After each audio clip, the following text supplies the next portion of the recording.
San Telmo es uno de los sitios obligados para descubrir Buenos Aires. Claro que sí. Late con vida propia los fines de semana en sus ferias, en sus mercados, en sus plazas. Y te invita a sumergirte en sus entrañas en soledad de lunes a viernes, donde podés ver techos de coloridos paraguas y pequeñas casas de adobe con historia antiquísima. Podés pisar adoquines centenarios, emocionarte con balcones, farolas, pasajes, calles escondidas, personajes de historietas. Podés ver y emocionarte con sus iglesias raras, como la iglesia dinamarquesa de ladrillo, o la ortodoxa rusa con sus torres con forma de cebolla. Y podés caminar sus oscuros túneles, que solo Dios sabe qué comunican bajo la gran ciudad. Esta es una invitación para acompañarme en esta caminata que tiene mucho de recreación histórica. Incluso vas a ver una recreación de las invasiones inglesas y de cómo fueron repelidos por las tropas españolas y patriotas en su momento. Una representación que a veces, de tanto en tanto, hace el gobierno de la ciudad. Pero también se puede recrear lo cultural, lo gastronómico y también algunos misterios sin resolver. Vení.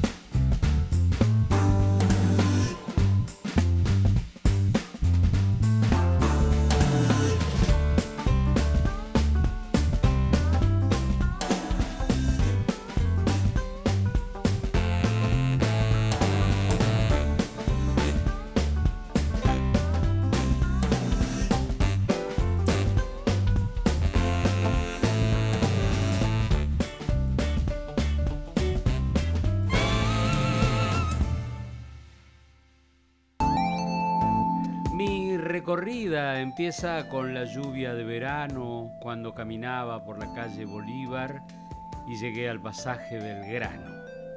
Los dueños rescataron el lugar del abandono y decenas de años de acumular desechos en los sótanos. Y pusieron un hotel boutique con un gusto exquisito y enfrente un resto de comida peruana que está de moda, igualmente hermoso. Pero detrás de todo este pasaje que parece un set cinematográfico, hubo locales comerciales históricos hace muchos años. Y está una vez más, para mi asombro, la presencia como fantasmal de Felicitas Guerrero, esa mujer bella y de vida desgraciada, que dicen que era la mujer más bella del siglo XIX de la Argentina. ¿Y por qué está ahí? Bueno, porque el primer dueño de este pasaje Belgrano, que está en San Telmo, fue su marido. Pero hay una larga historia antes. Eso me lo contó Julián. Bueno, mirá, en el 2004 la familia propietaria actual, la familia Casarada, adquiere el edificio y empiezan unos trabajos de remodelación con el fin de dar lugar a un hotel boutique y una galería de arte. ¿Qué era esto? Esto era un edificio histórico que estaba habitado por una sola persona hace mucho tiempo y descuidado. El edificio en realidad tiene el pasaje, parte del pasaje Belgrano dentro. Históricamente el pasaje Belgrano eran locales comerciales y la parte superior eran viviendas de renta. ¿Y qué comunicaba? Comunicaba Bolívar con Belgrano. Atravesaba Claro, toda la exacto, manzana. es un cuarto de manzana. Con el ensanchamiento de la avenida Belgrano y el avance de la urbanización, digamos que ahora llega hasta la medianera del edificio. Y bueno, adquieren el edificio, comienzan a hacer esos trabajos y encuentran en los cimientos más de lo que después da lugar a más de 900 hallazgos de 3 siglos distintos. Piezas que lo que nos permiten ver son los usos y costumbres desde la época colonial hasta el día de hoy. Y ustedes el proyecto pudieron llevarlo a cabo. Sí, de hecho, los propietarios lo que deciden es cuando apenas se realiza este hallazgo, dar intervención a un grupo de arqueólogos especializados para recuperar precisamente ese patrimonio y bueno, después es lo que da lugar hoy al museo de sitio, el museo que se extiende en la parte del subsuelo principalmente y después algunas vitrinas en el lobby, en el pasaje mismo, con toda esta serie de hallazgos. ¿Y qué querían hacer aquí? ¿Un restaurante étnico? No, en realidad, a ver, el mayor interés era la puesta en valor del patrimonio, o sea, y el abrir este patrimonio cultural. Por eso el edificio reúne un conjunto de atractivos donde en realidad el hotel es uno, o sea, no es que es un hotel con museo o un hotel con, sino que es un edificio histórico con un bagaje histórico muy importante, con un museo, con una galería de arte, con un restaurante, con un hotel, con terrazas que tienen más de 80 plantas nativas latinoamericanas, lo cual le da también, inclusive en el proceso de recuperación, la sostenibilidad tiene un valor preponderante, entonces hay mucho que fue reutilizado y reciclado. Aquello que se pudo dejar en la estructura original se dejó y lo que no se recuperó como para generar otras piezas nuevas. O sea, por ejemplo, hay muchas de las mesas que están en los salones que están hechas con maderas de los pisos originales que no se pudieron dejar donde estaban originalmente.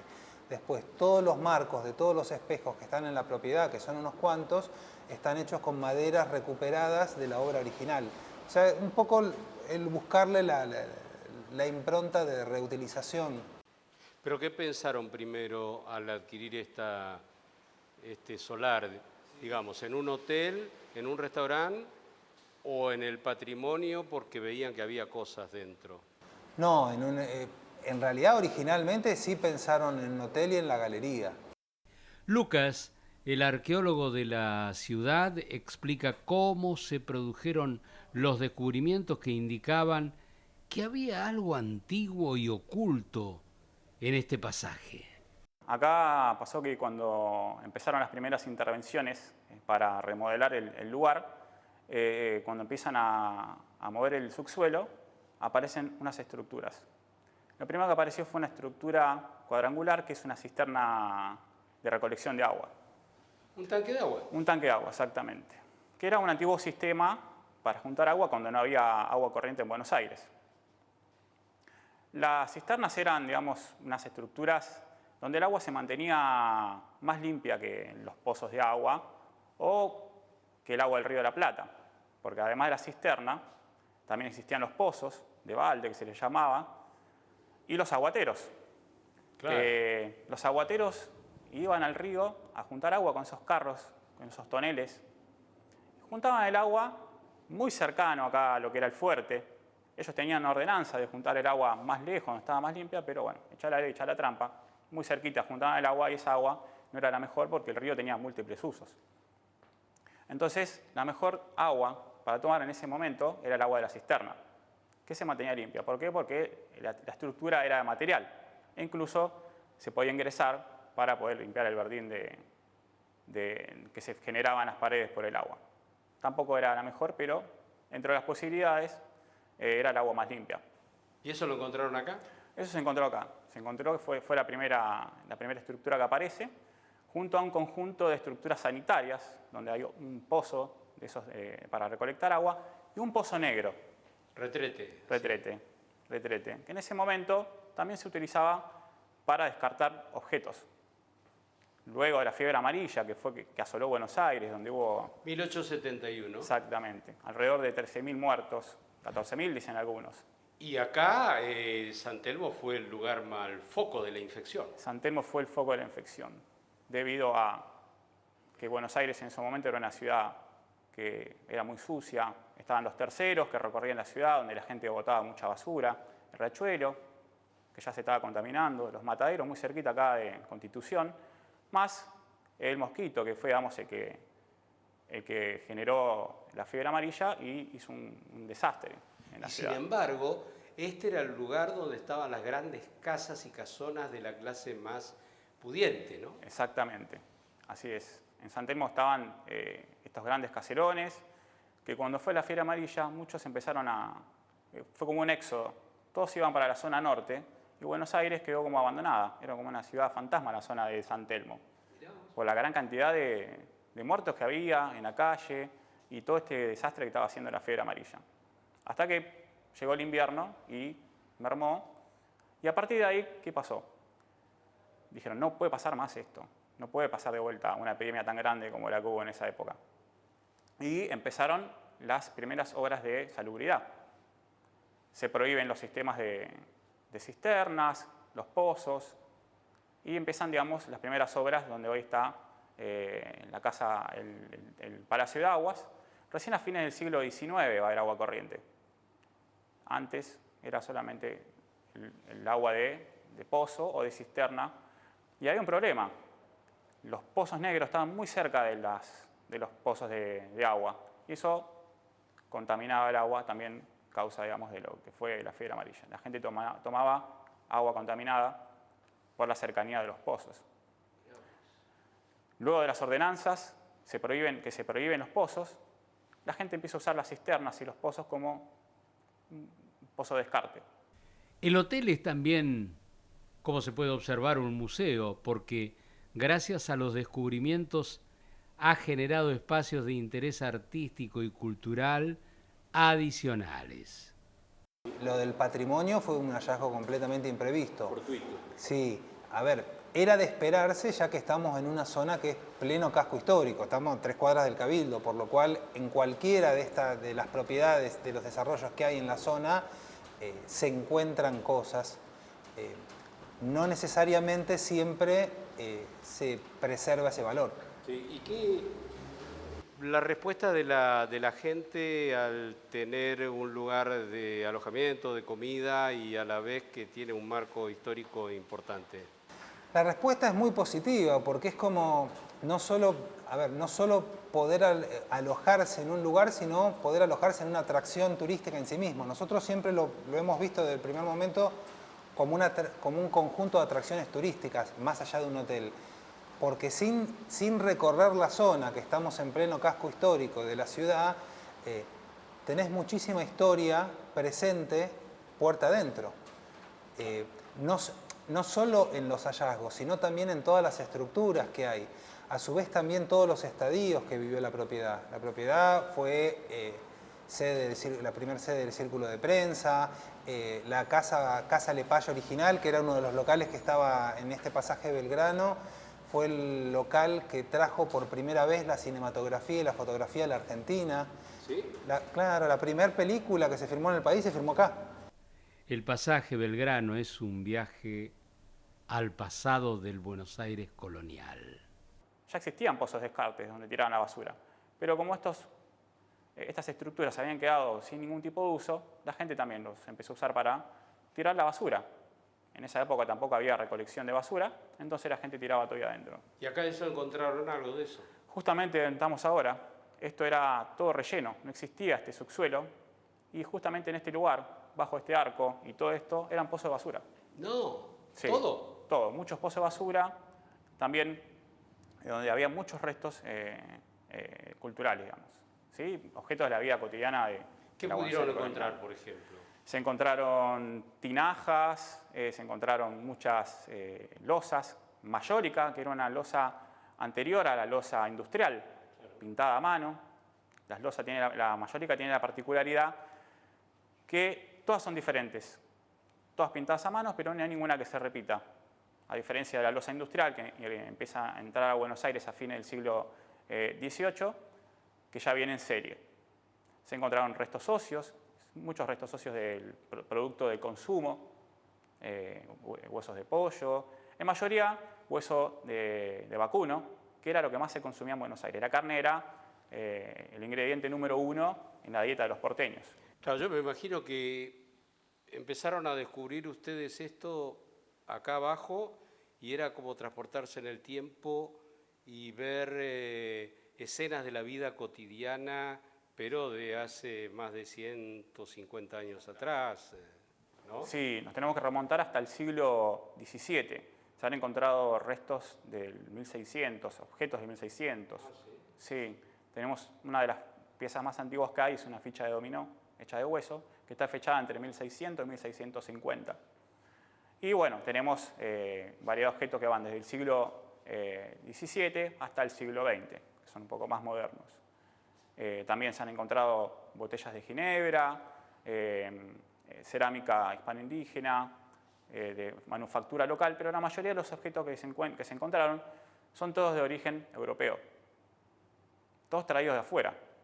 Muchos de ellos traídos por contrabando, ¿no? Buenos Aires tuvo un gran contrabando en su momento, en su época, al poco tiempo de la fundación. Se cerró el puerto por una ordenanza y no había otra manera de que entren, digamos, los objetos que venían, los productos que venían de Europa. Muchos venían por Centroamérica, era un viaje muy largo, llegaban acá, eran muy caros. Entonces lo más barato y lo más económico era el contrabando. Y muchos de esos objetos venían de allá. Hay basinicas, las antiguas pelelas, hay juguetes, hay cabezas de muñeca. La historia del terreno donde se construyó este conjunto se remonta a mediados del siglo XIX, cuando Martín Gregorio de Álzaga lo adquirió. Este señor, en 1864, se casó con Felicitas Guerrero, como ya anticipé, pero falleció 6 años después por la depresión que le causó la pérdida de un hijo al nacer. Conocemos un poco el resto de la historia. Su viuda, Felicitas, fue asesinada por un pretendiente 2 años más tarde del fallecimiento del marido. Y bueno, su familia heredó los bienes, incluyendo este terreno en la calle Bolívar. Heredado por ella. Bueno, de hecho, Felicitas Guerrero es una protagonista histórica muy importante. De hecho, bueno, dentro de los estadios, o sea, lo que se pudo encontrar en función de los hallazgos es que también perteneció al piloto mayor.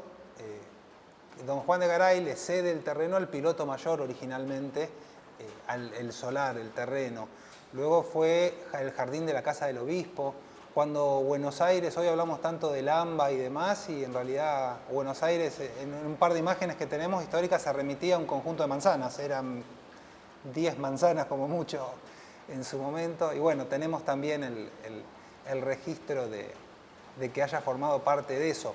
Probablemente haya algún registro anterior, pero bueno, por lo pronto es lo que se pudo encontrar en base a los hallazgos que se encontraron y las investigaciones que se hicieron, ¿no?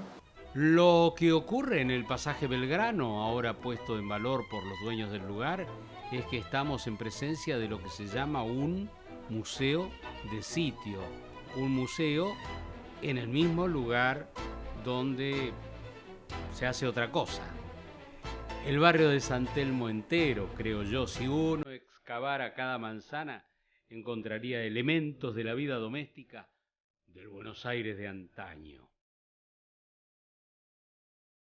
Las famosas, las canicas, bolitas, un montón de objetos que nos cuentan, estos objetos nos cuentan cómo vivían los antiguos porteños, ¿no? Nos cuentan qué clase social tenían, qué usaban, todo lo que era la vida cotidiana de ellos se representa a través de los objetos, nos cuentan la historia. Yo lo que veo es que San Telmo, por estar muy cerca o pertenecer al casco histórico de la primitiva Buenos Aires, tiene una vida subterránea muy importante que todavía está latente y está llena de túneles y de cosas que es como que hay otra ciudad abajo, ¿no? Exactamente. San Telmo es el lugar que más potencial tiene a la hora de los hallazgos. Generalmente se dan fortuitamente cuando empiezan a hacer una obra, empiezan a excavar y aparecen las estructuras. Es ahí cuando se hacen las intervenciones, ¿no? Se llega al lugar, a veces se hace un rescate, otras veces se puede hacer una arqueología metodológica, como en el caso de Casa Lepage, que la propietaria decidió que un grupo de arqueólogos pueda excavar el lugar y estudiarlo y después poder mostrar esos objetos dándole un valor más importante al emprendimiento, como este museo de sitio donde estamos en este momento. Claro, porque es un museo de sitio. Museo de sitio, exactamente. O sea que acá ocurrieron las cosas. Acá se encontraron las cosas y se conservaron las cosas que se encontraron. Tanto las estructuras como los restos culturales, que son miles, pero se muestra una parte, ¿sí? Porque son tantos los restos que se encontraron que generalmente se encuentran los objetos más interesantes para que la gente pueda entender cómo fue la vida de los antiguos porteños. En 1900, como lo recuerda una placa conmemorativa en la fachada, se realizó aquí la primera filmación cinematográfica de la Argentina, cuidado, registrando la gente que manejaba esos gigantescos aparatos de cine, registrando la visita del presidente brasileño Campos Salles al presidente argentino, que era Julio Argentino Roca. Y a cargo del registro estuvo la Casa Lepage, que funcionaba en uno de los locales comerciales del pasaje Belgrano, casa que en 1908 fue adquirida por Max Glucksmann, pionero del cine en nuestro país. No es poca la historia prácticamente desconocida que uno encuentra, ¿no es cierto?, en este pasaje Belgrano. El conjunto de edificios y pasaje terminó siendo propiedad de la compañía de seguros La Continental, que en 1923 encargó al maestro del Art Deco argentino, Alejandro Virasoro, la remodelación total de la fachada, que le puso un estilo ahí italianizante. Pero entre los locales comerciales que hubo a principios del siglo XX, hubo uno que necesita una mención especial. ¿Por qué? Porque es el que está vinculado a la cinematografía y porque desde este lugar se impulsó la carrera de un señor que todos nosotros de una u otra manera conocemos y que se llamó Carlos Gardel. El farolito de la calle en el que nací fue el centinela de mis promesas de amor.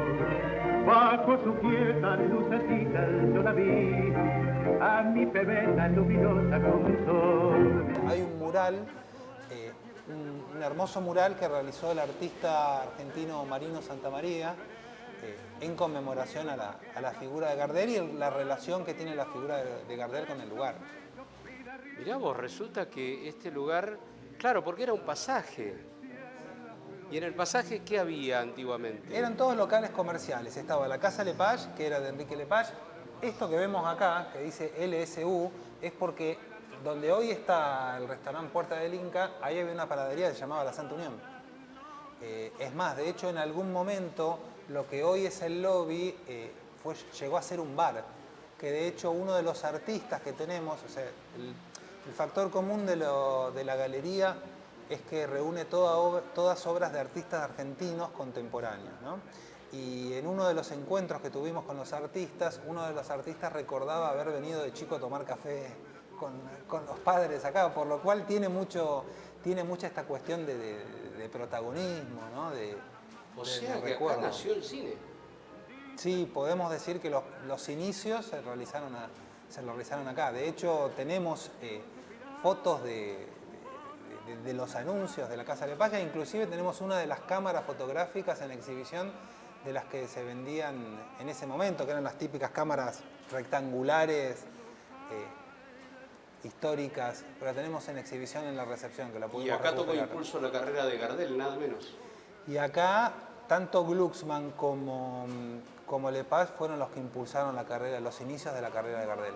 Sí. Bueno, se come rico, me imagino. También, ¿no? sí, sí. ¿Qué comida tiene? Tiene cocina peruana. Cocina peruana. Sí, sí. Que está bien de moda, ¿no? Exacto. Y le da también una excelente cocina y la verdad que le da también mezcla. Es una de las otras maneras de mezclar la modernidad con lo histórico.